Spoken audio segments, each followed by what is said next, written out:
Fala, povo de Deus, paz do Senhor Jesus. Muito bem-vindo aqui ao meu canal, Pastor Wesley José, e hoje estamos aqui mais uma vez para estudarmos as lições bíblicas. Nós estamos aqui já neste primeiro trimestre de 2022, estudando a lição dos jovens, isso mesmo. E hoje a lição de número 10, que será estudada nesse próximo domingo, dia 6 de março de 2022. Estudaremos sobre um tema, assim, muito gostoso de tratar, muito importante de se tratar, e que com certeza eu acredito que você terá uma aula abençoada. Com certeza você terá uma aula abençoada em nome do Senhor Jesus Cristo. Se você tem sido edificado por este canal, é claro, eu preciso te pedir, aproveita, dê um joinha aí e também, caso ainda não esteja inscrito aqui neste canal, inscreva-se aí para que nós possamos alcançar mais e mais pessoas para juntos, então, meditarmos, estudarmos a palavra de Deus. O intuito aqui é que o máximo de pessoas possam ter acesso à palavra do Senhor Jesus. Amém? Por isso que a gente pede para você dar o like e também se inscrever aqui no canal. Deus te abençoe. Vamos lá então para a nossa aula. O tema está hoje da lição 10 é Jesus, o bom pastor. O texto principal, ou texto áureo, como nós costumamos conhecer, ele diz assim: eu sou o bom pastor dá a vida pelas suas ovelhas. Ao falarmos em bom pastor, logo imaginamos aqui o verdadeiro pastor. Jesus Cristo se colocando como pastor, dizendo, eu sou. Ele pessoaliza a questão que ele está apresentando, a mensagem, o sermão que ele está apresentando, e ele vem trazer a figura. Automaticamente nós temos que reportar de fato o que é ser um bom pastor. O bom pastor é aquele que cuida, é aquele que dá alimento, é aquele que protege, é aquele que arrisca-se a si mesmo em detrimento das suas ovelhas. Para a proteção das suas ovelhas, o bom pastor, ele protege em todos os lados a sua ovelha. Ele é a porta do rebanho, ele é a porta das suas ovelhas, para que as suas ovelhas não saiam do aprisco ou entre pela porta. Jesus Cristo, ele se coloca nessa condição. E ele, como sendo o sumo pastor, se nós olharmos, por exemplo, os Salmos 23, nós temos ali uma ideia maravilhosíssima do salmista dizendo que o Senhor é o meu pastor. E quando o salmista ele traz esse salmo lindo, dizendo que o Senhor é meu pastor, ele fala já com conhecimento de causa, porque o salmista Davi, ele era pastor de ovelha, ele sabia o que ele enfrentava para cuidar das ovelhas do seu pai. Veja, o salmista corria perigo, porque as ovelhas são animais dóceis, animais tranquilos, e elas não se defendem. Então vêm lobos, vêm então raposas, vêm leões, ursos, para atacar. Haja vista que Davi, no momento em que ele se apresenta a Saul para defender o exército de Israel, naquela ocasião que o gigante Golias estava afrontando o exército de Israel, ele testemunha para Saul dizendo que ele já havia enfrentado um leão, um urso, para proteger as suas ovelhas. Ele, com conhecimento de causa, ele fala, eu sei o que é ser um bom pastor. Então, ele olhando para Jesus Cristo, para Deus, nosso Senhor, ele diz, ele é o meu pastor. Então, o bom pastor é esse que protege, que cuida. O bom pastor é este que dá alimento. O bom pastor é este que acompanha as suas ovelhas e dá a vida por ela. É o que Jesus Cristo está falando. Não apenas me arrisquei, eu dei a minha própria vida por vocês. Este é o bom pastor que Jesus Cristo vem apresentar aqui. O bom pastor que faz tudo pelas suas ovelhas, não deixa passar uma única vírgula, não deixa passar nada para trás, porque ele cuida de todos os detalhes da sua ovelha. O resumo da lição diz assim, como pastor, o Senhor Jesus Cristo não apenas protege o rebanho, mas dá vida por ele. É exatamente isso que nós estamos falando.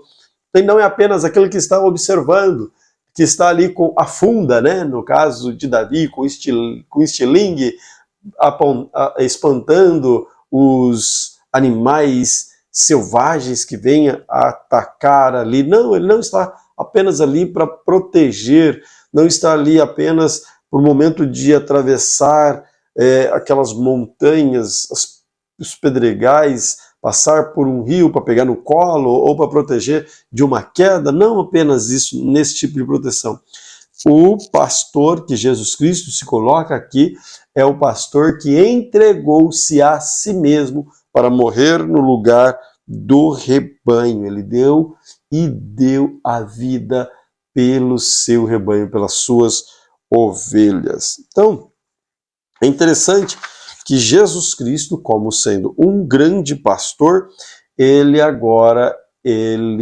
traz essa mensagem maravilhosa, e o evangelista João traz aqui para nós conversarmos a respeito deste assunto e entendermos um pouco mais da palavra de Deus. Nós vamos encontrar então nesta lição de hoje, como diz aqui o professor, profundas revelações do plano eterno de Deus para a humanidade, revelando judeus e gentios. Sim, nesta passagem, que não é uma parábola, em que pese Jesus Cristo utiliza metáfora, logo no início do capítulo ele diz: eu sou a porta, e agora ele diz: eu sou o pastor, o bom pastor. Ele utiliza-se dessas metáforas para se fazer compreendido.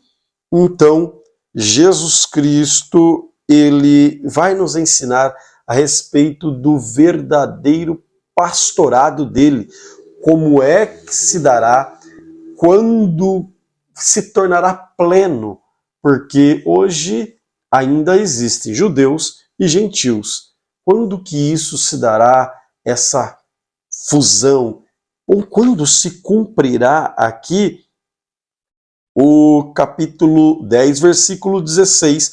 Você vai ler aí na sua classe de sala de aula e também na sua casa para meditar e estudar aí com seus alunos o texto bíblico da lição, que diz lá em João capítulo 10, do 11 ao 18. Mas veja o 16. Ainda tenho outras ovelhas que não são deste aprisco. Jesus está falando para judeus. Mas olha, também tenho outras ovelhas que não são destes aprisco. Também me convém agregar a estas, e elas ouvirão a minha voz, e haverá um rebanho e um pastor. Jesus está falando justamente dos gentios, de dois povos. E quando nós olhamos para Efésios capítulo 2, versículo 14, se nós abrirmos aqui a palavra de Deus em Efésios 2,14, olha só: porque ele, Jesus, é a nossa paz. De dois povos ele fez um só, e da sua carne derrubou a parede da separação que estava no meio, a inimizade. Ou seja, Jesus Cristo, ele cumprirá a palavra dele e fará apenas um único rebanho. Mas vamos com calma aí, que nós chegaremos ao denominador comum, que é a conclusão da nossa lição. No primeiro tópico, então, nós vamos ter o aprisco de Deus. O que seria este aprisco? O aprisco é justamente o lugar aonde as ovelhas estão arrebanhadas, onde elas estão ajuntadas, elas ficam ali colocadas no aprisco de Deus. E neste aprisco é onde impera aqui o cuidado do pastor, aonde as ovelhas são tratadas, são cuidadas, muitas das vezes precisando de um tratamento específico. Lembre-se da parábola que Lucas escreveu no capítulo 15, das 99, quando uma ovelha, eram 100 ovelhas, e uma delas se perdeu.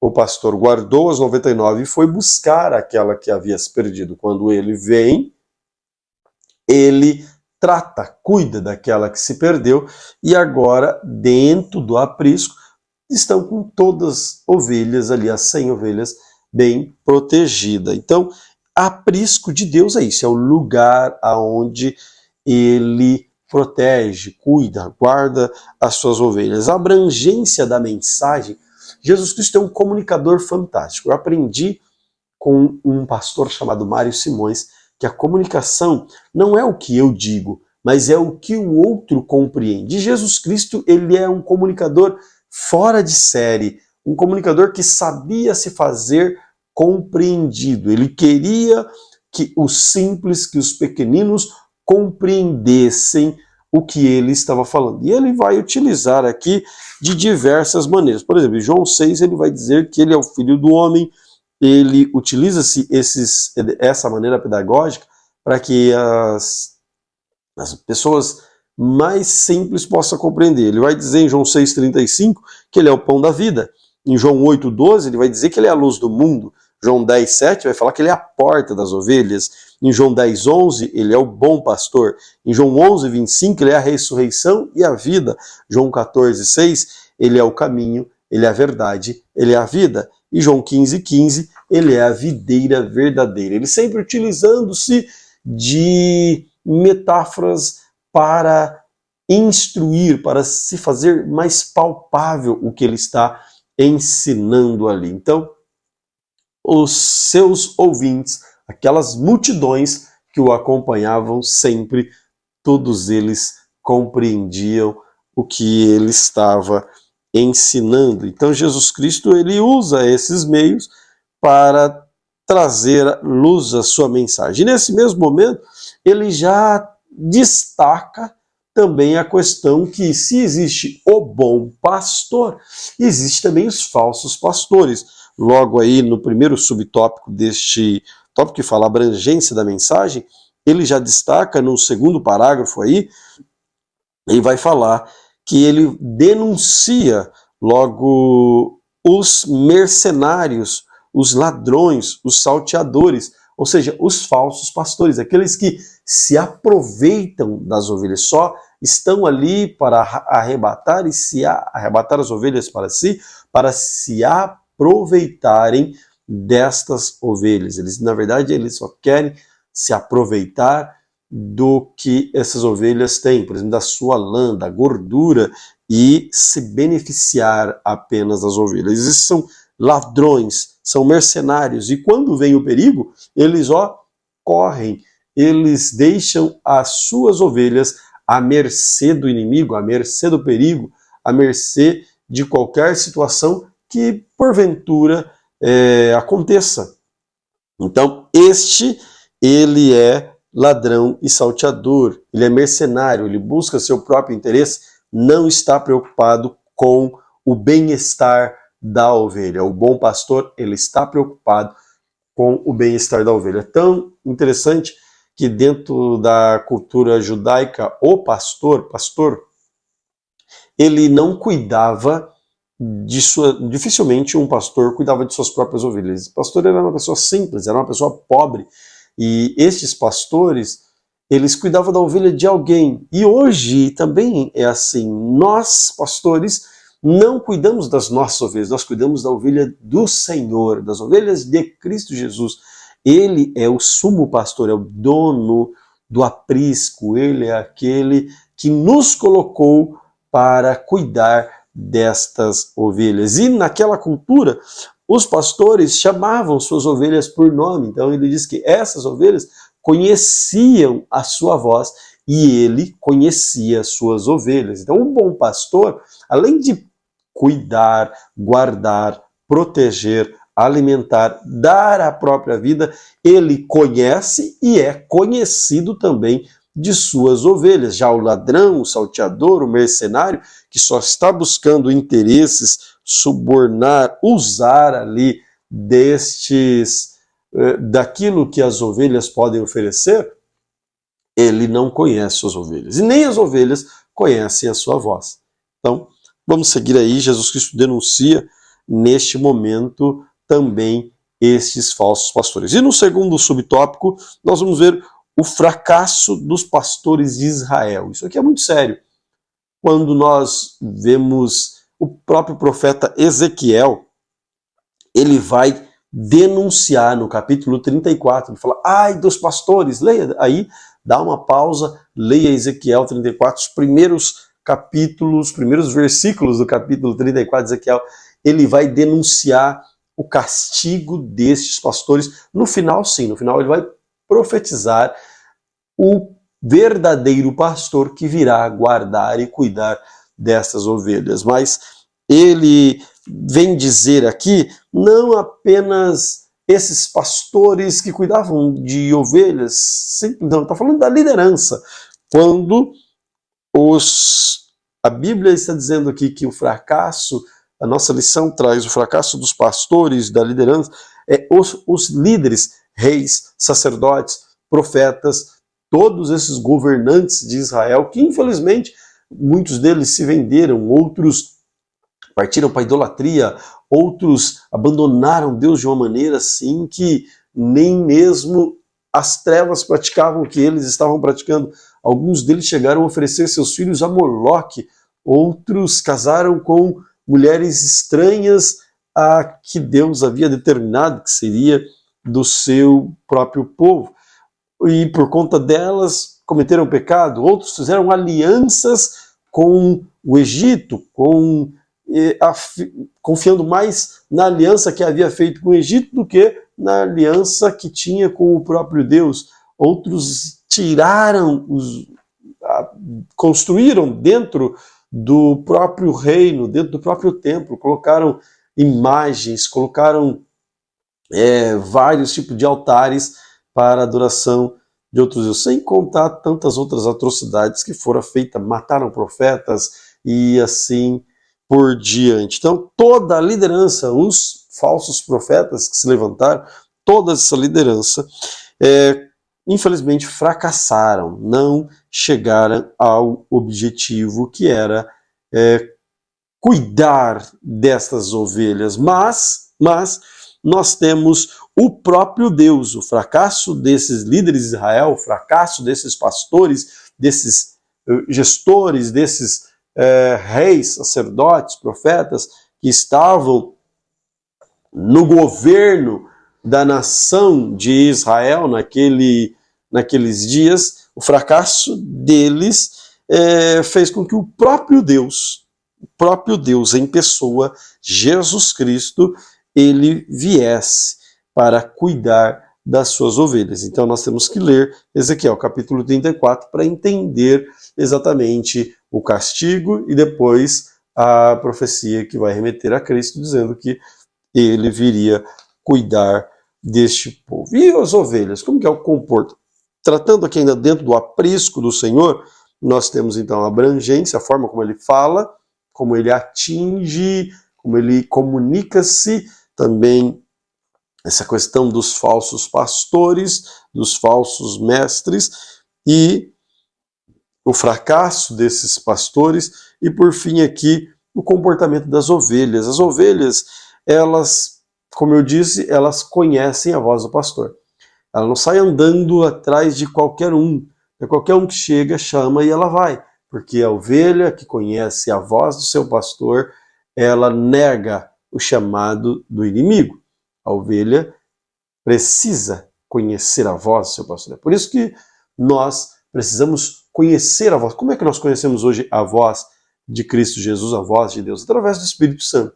Ele quem nos dá discernimento para compreender se nós estamos de fato ouvindo a voz de Deus ou se é o inimigo que está chamando. Então tome cuidado, peça discernimento para que você e eu possamos seguir aí as orientações e a voz do Espírito Santo de Deus.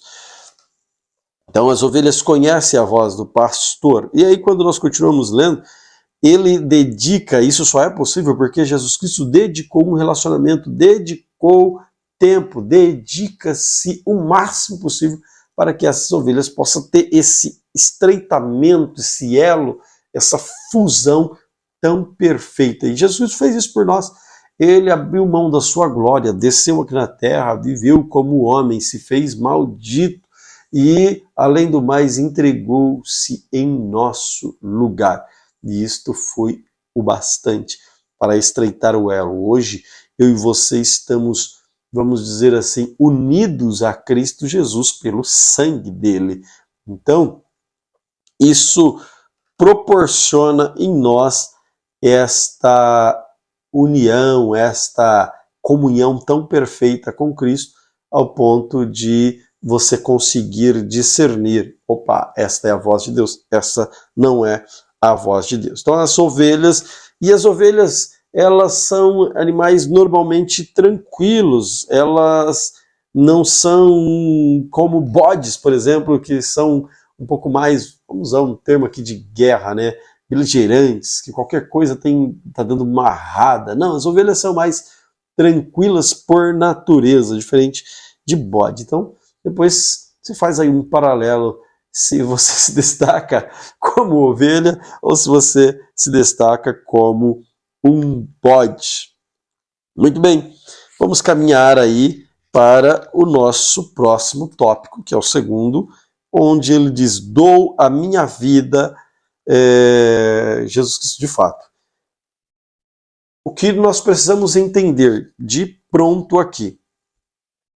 Jesus Cristo não foi um mártir.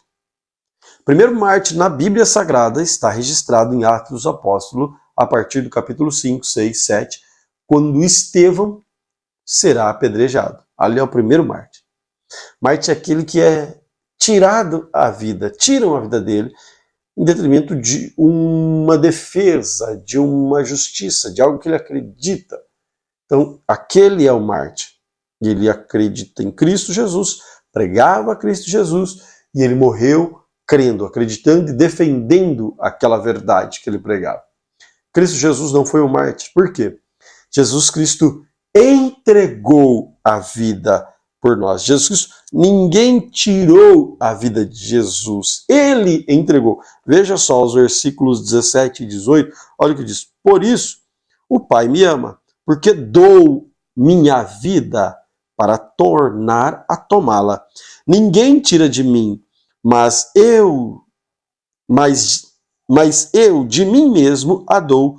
Tenho poder para dar e poder para tornar a tomá-la. Esse mandamento recebi do meu Pai. Ou seja, Jesus Cristo entregou-se voluntariamente. Haja vista que o próprio Deus, em João 3,16, abriu mão do seu Filho unigênito, o único da espécie, para que ele pudesse redimir e remir toda a humanidade. Todo aquele que nele crê, já fica aqui um adendo aí bastante importante. A salvação é para todas as pessoas que creem no nome do Senhor Jesus Cristo. Jesus Cristo não chamou uns para a perdição e outros para a salvação. Infelizmente, nós temos aí uma linha de ensinamento calvinista, por exemplo, que ensina que alguns já estão determinados para a perdição e outros para a salvação. Mas a Bíblia Sagrada, que no capítulo 3, diz que Deus deu o seu Filho amado para que todo aquele que nele crê, ou seja, se eu creio em Jesus, obedeço a sua voz, aceito o seu chamado, eu tenho a salvação que me foi dada gratuitamente. Não foi porque sou bonzinho, como bem explicou Paulo, não foi porque eu tenho obras maravilhosíssimas, não. Foi porque ele nos amou primeiro, e se ele nos amou, ele morreu na cruz do Calvário, entregou-se a si mesmo por mim e por você, para que nós pudéssemos ser salvos. Então, se eu aceito Jesus, eu adquiro este presente, o presente está posto, pego se eu quiser, eu tenho condição de resistir à graça, resistir o presente que Deus me deu.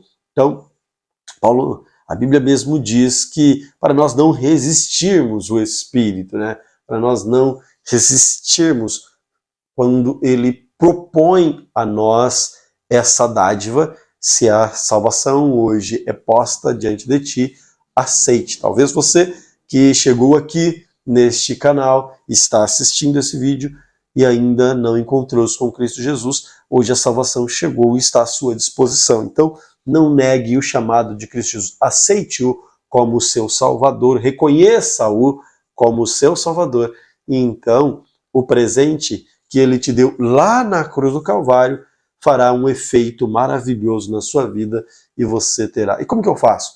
Confesse-o como o Senhor da sua vida. Escreva aí nos comentários que quer aceitar a Jesus como Senhor da sua vida. Eu vou orar por você e com certeza você imediatamente terá a sua vida restaurada em Cristo Jesus. Muito bem, vamos seguir aqui então.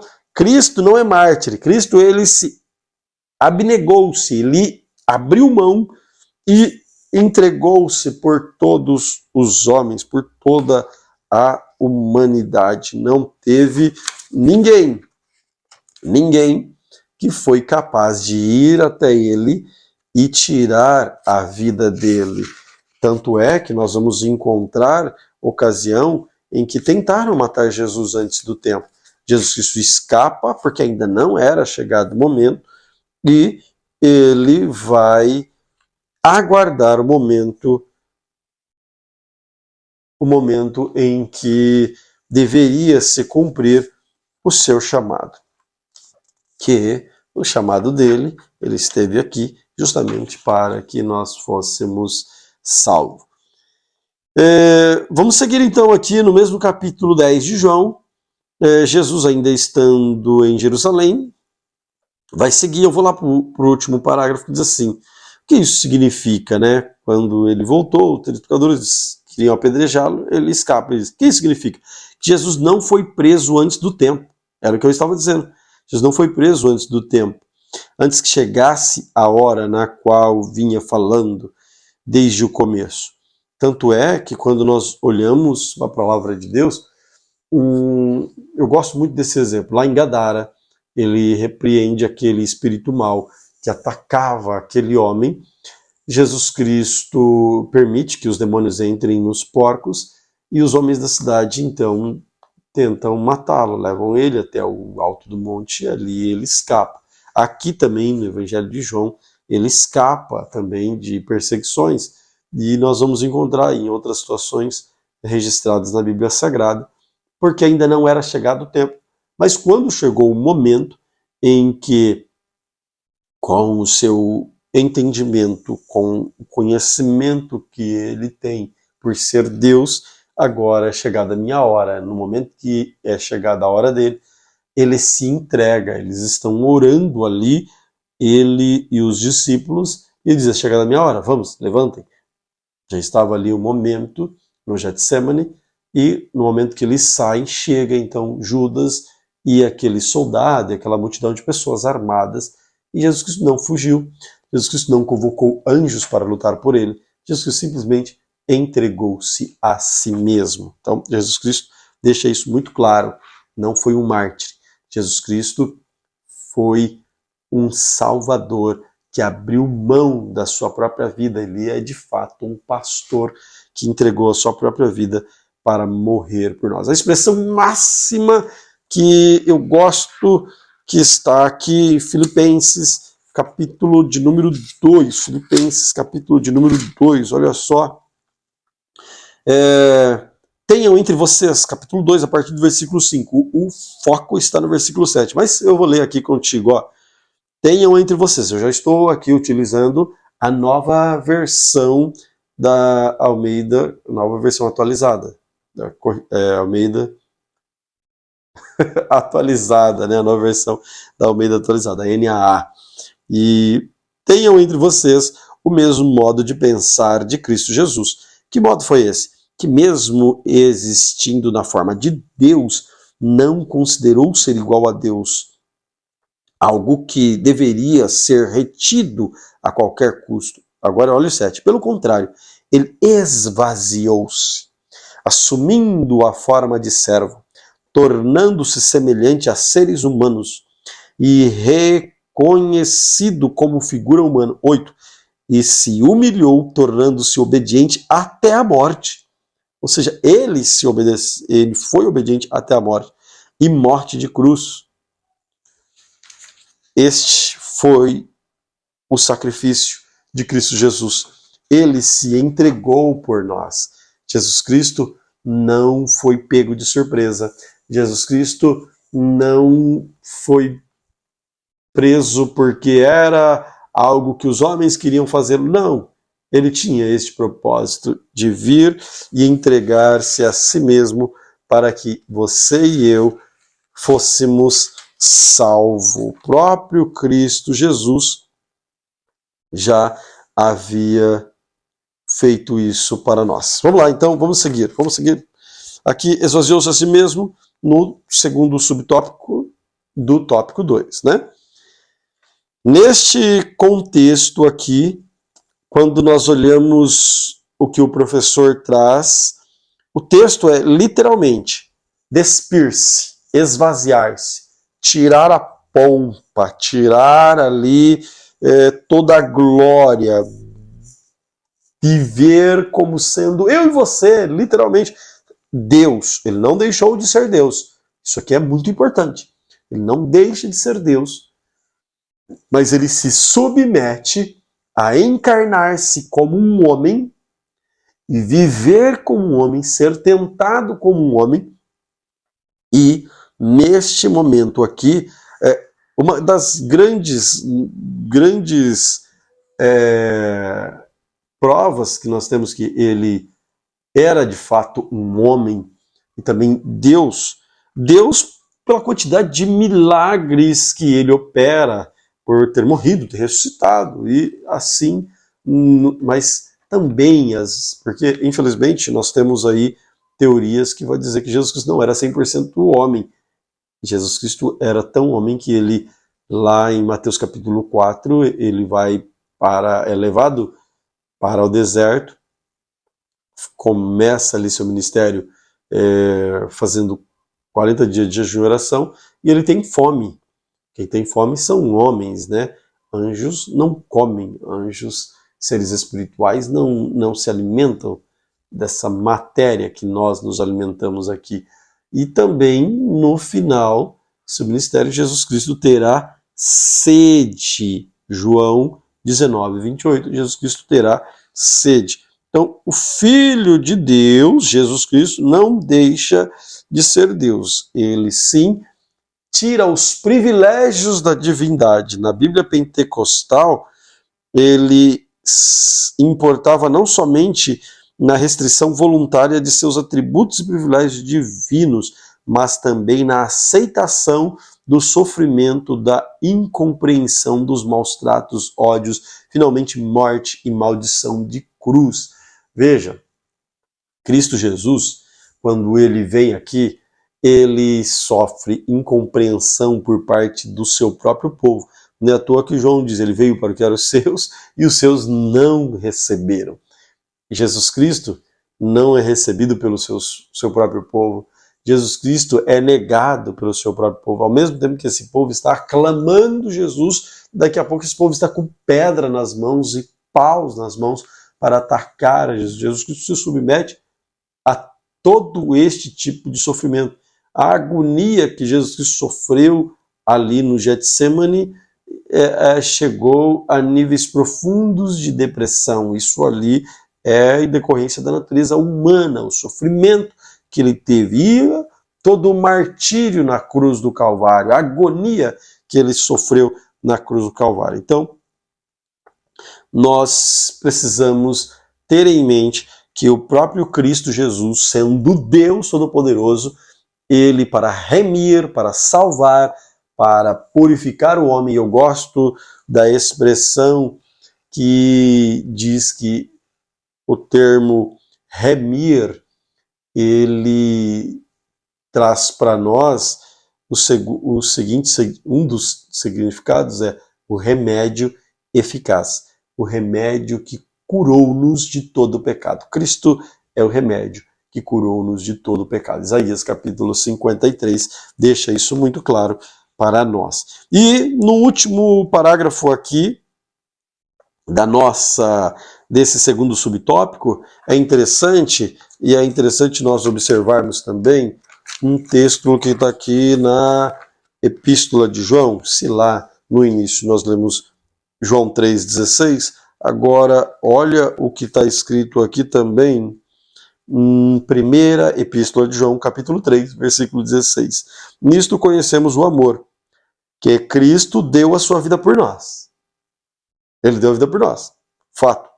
Agora, olha como continua o versículo. Portanto, também nós devemos dar a nossa vida pelos nossos irmãos. Olha o que o professor escreve aqui.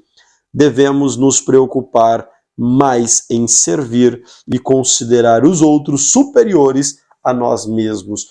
Nós devemos ter, é por isso que Paulo diz aqui, de sorte que haja em vós o mesmo sentimento que houve em Cristo Jesus, porque você e eu precisamos seguir o exemplo de Cristo Jesus, de considerar o outro superior a nós, que eles são melhores que nós, têm mais que nós, merecem mais do que nós, por isso que nós nos doamos, nos entregamos. E Paulo, nos seus ensinamentos, ele diz, para que em vós opera a vida, em nós a morte. Paulo o tempo todo, para que outros vivam, ele precisa morrer. Então esse é o Evangelho de Cristo. Mateus, capítulo, eu até anotei aqui a referência, que é dentre Mateus 16, 24, diz assim, conhecidíssimo texto, e disse Jesus aos seus discípulos, se alguém quiser vir após mim, negue a si mesmo, tome a sua cruz e siga-me. O Evangelho de Cristo é isso, negar-se a si mesmo, para que outros possam viver, para que outros possam receber. Eu nego os meus direitos, sucumbo às minhas vontades, às minhas paixões, meus deleites, para que o Evangelho de Cristo seja anunciado, para que o nome do Senhor Jesus seja glorificado e vidas sejam alcançadas. Então, devemos nos preocupar mais em servir e considerar o outro superior a nós. A glória de Cristo, terceiro subtópico aí do tópico 2, olha o que diz. Enquanto Lúcifer, Isaías capítulo 14, versículos 12 ao 14, quando faz referência a Lúcifer, não tem essa palavra Lúcifer na Bíblia, né? Na Bíblia Sagrada isso aí foi tido como o que quer dizer anjo de luz, não está escrito na Bíblia, mas esta passagem de Isaías refere-se a Satanás, que quer dizer inimigo, né? Adversário, refere-se a ele. Se ele quis usurpar, veja que diferença, né?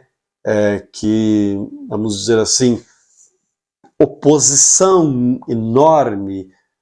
Estou procurando a palavra que eu quero falar aqui, não sai, mas que paradoxo, olha só, enquanto um quer usurpar, quer o trono, quer o lugar de Deus, Cristo, pelo contrário, ele se esvazia. Jesus Cristo retira de si tudo que ele é, tudo que ele tinha, para você estar aqui hoje, para você, sua família, seus amigos, seus alunos, que serão alcançados também pela belíssima aula que você ministrará neste final de semana. Então Cristo, ao contrário de Lúcifer, completamente em oposição, sempre em oposição, Jesus Cristo, ele esvazia-se, ele se humilha, e este fato dele ter se humilhado o credencia para ter isso aqui, ó. E eu quero ler de volta, capítulo 2 de Filipenses. Olha o que diz o versículo 9. Por isso, por ele ter se esvaziado, por ele ter se humilhado a tal modo, por isso também Deus o exaltou sobremaneira e lhe deu o nome que está acima de todo nome, para que ao nome de Jesus se dobre todo joelho nos céus, na terra, debaixo da terra, e toda língua confesse que Jesus Cristo é Senhor, para a glória de Deus Pai. Muito bem, vamos lá então. Jesus Cristo, ao submeter inteiramente ao Pai, completamente em obediência, Jesus destronou por completo os poderes das trevas sobre o inferno. Por isso todo joelho vai se dobrar diante dele, porque ele foi obediente até a morte de cruz. Jesus Cristo, a glória dele advém justamente da obediência, advém justamente de não tentar ser maior, pelo contrário, ele foi o menor e nos ensinou a ser assim. ser deste modo, dessa maneira. Em todo momento dos seus ensinamentos, ele estava ensinando seus discípulos a servirem. Os discípulos o tempo todo se preocupando, quem vai ser o maior, quem vai sentar à sua direita, quem sentará à sua esquerda. E Jesus Cristo falando, aquele que quiser ser o maior, seja o menor. Jesus Cristo, ele ensina aos seus discípulos, um dos últimos ensinamentos dele, antes do martírio, ele ensina ali a respeito de servir, ali naquela questão onde ele lava os pés dos seus discípulos. Então, se eu, que sou mestre, faço isso a vocês, vocês também deveis fazer. E aí, assim por diante, nós vamos seguindo nossos ensinamentos. Um só rebanho. Quando nós falamos aqui de um só rebanho, nós estamos falando lá daquele texto que nós lemos, Efésios capítulo 2, versículo 14, que de dois povos Jesus Cristo fará um povo. Aqui nós já estamos falando do cumprimento escatológico, aqui no primeiro subtópico, nós estamos pensando em milênio, nós estamos pensando lá no futuro. Por quê? Nós, cristãos que somos dispensacionalistas, nós acreditamos que as trombetas, somos pré-tribulacionistas, acreditamos que Jesus Cristo virá buscar a sua igreja, as trombetas vão soar, nós seremos arrebatados neste período. A igreja de Cristo que foi arrebatada passará, vou fazer aqui um breve resumo, tá? A igreja passará pelo tribunal de Cristo, o Bema. Este tribunal de Cristo não é para a condenação, uma vez que subiram, eles serão, os que subirem serão galardoados. E neste período cumpre-se as semanas de Daniel e também o que está escrito no livro de Apocalipse, que serão então 2 períodos de 3 anos e meio, né? E 3 anos e meio, primeiros 3 anos e meio, aquela falsa paz.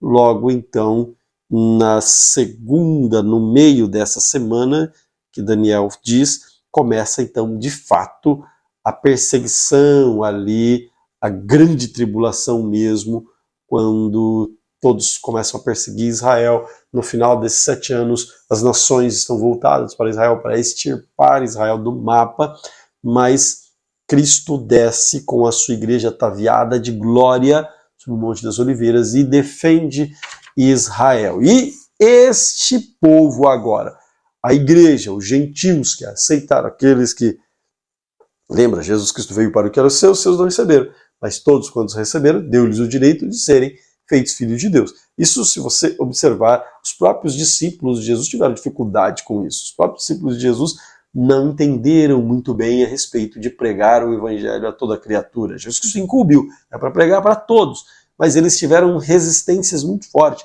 Pedro precisou que Deus enviasse para ele uma visão ali de muitos animais impuros, alimentos que os judeus consideravam impuros, para que ele pudesse orar por Cornélio. Senão, quando aqueles 2 homens chegassem até ele, ele não ia aceitar orar por gentios. E quando ele vai, ele já sabe, o Espírito de Deus já havia falado com ele através daquela visão, ora naquela casa e o Espírito Santo desce, envolve aquela família. No entanto, em Jerusalém ele precisa dar explicação, porque os judeus não estão. Paulo vai sofrer muito a respeito de estar ensinando para os gentios. Nós vamos ver depois judeus tentando impor nos gentios o modus vivendi, né, as práticas judaizantes, coisa que agora, se está em Cristo Jesus, ele vai tornar a fé inválida, o ato da salvação pela fé inválida. Então, ele precisa, o gentio agora segue, é justificado pela fé e não pelas obras da lei.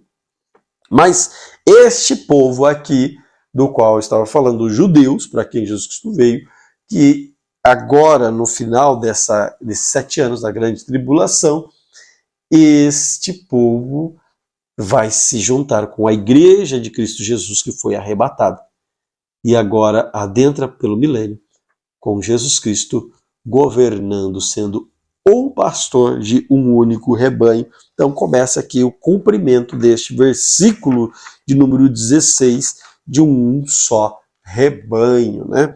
Então, Gálatas, capítulo 4, versículo 44, veja aqui comigo, para que possamos... 4 e 4, né? Diz assim: mas quando chegou a plenitude do tempo, Deus enviou o seu filho, nascido de mulher, nascido sob a lei. Jesus Cristo, na plenitude do tempo, veio, e posteriormente também virá este Filho de Deus, agora glorificado nos altos, com a sua igreja ataviada de glória, para defender Israel, julgar as nações, e então este único rebanho seguir aí. Todo um prenúncio de glória do Messias, né? Ezequiel profetizou: eu levantarei sobre elas, estou aqui no primeiro subtópico, e levantarei sobre elas as ovelhas, né? Um só pastor, e ele apacentará o meu servo Davi, e as que há de apacentar, ele lhe servirá de pastor. Ezequiel 34, 23. Ezequiel 24 e 23 diz: o anúncio do Messias é claro, apontando para o cumprimento escatológico disto aqui. Então, se dará este um só rebanho, Efésios capítulo 2, versículo 14, ali no milênio, que ainda existem sim judeus, cristãos que aceitaram a Cristo? Claro que sim, a própria Bíblia foi escrita pela maioria dos judeus. Nós vamos encontrar mais muitos judeus ainda que estão aguardando o Messias. Então ainda há essa divisão, judeus, gentios.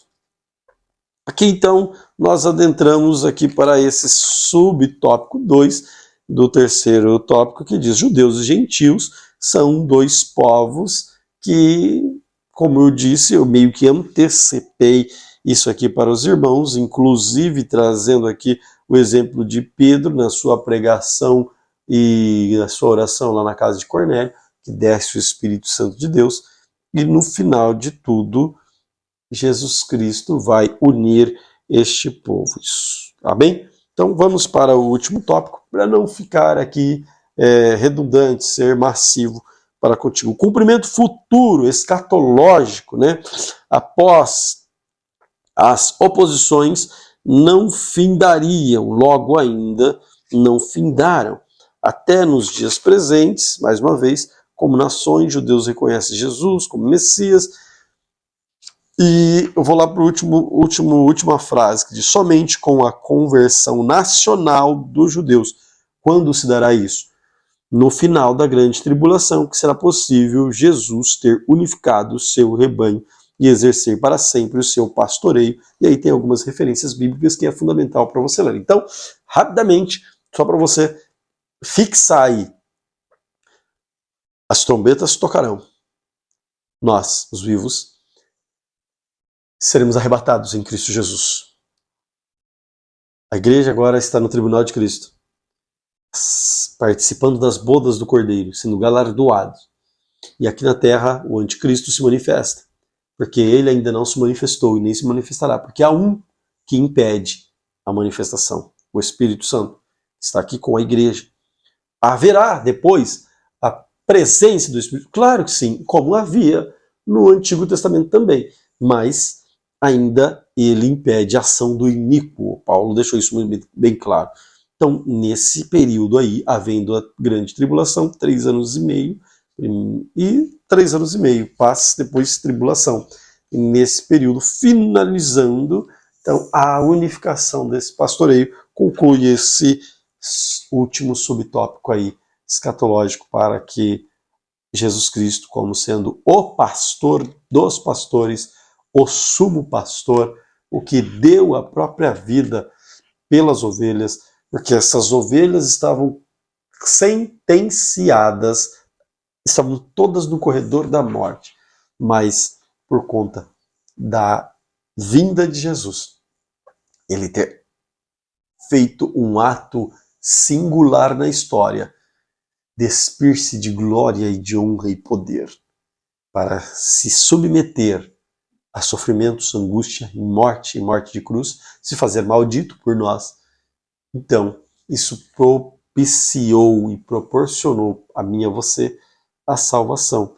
Então nós estamos aqui hoje, temos hoje este bem-estar, temos esse direito de governarmos com Cristo no milênio, de entrarmos com Cristo no milênio como sendo um único povo, regido pelo Senhor, por conta deste ato do bom pastor, o verdadeiro pastor. E aí concluímos dizendo assim, ao estudar os sinais, milagres, mensagens de Jesus, nos impressionamos com a dificuldade que os judeus tinham em crer nele e entender seus propósitos, pela incredulidade e dureza de seus corações, que isso nos estimule a agradecer mais a Deus por se revelar a nós por sua palavra e viver sempre para que a nossa fé e esperança permaneçam vivas em Cristo, nosso grande pastor, ou seja, Hebreus capítulo 13, versículo 20. Jesus Cristo é o nosso único pastor. Que Deus te abençoe grandemente e espero que você tenha sido edificado e, se assim o foi, deixa aí o seu like, se inscreva no canal e com certeza será uma grande bênção para a sua vida e para todos que forem alcançados através deste vídeo.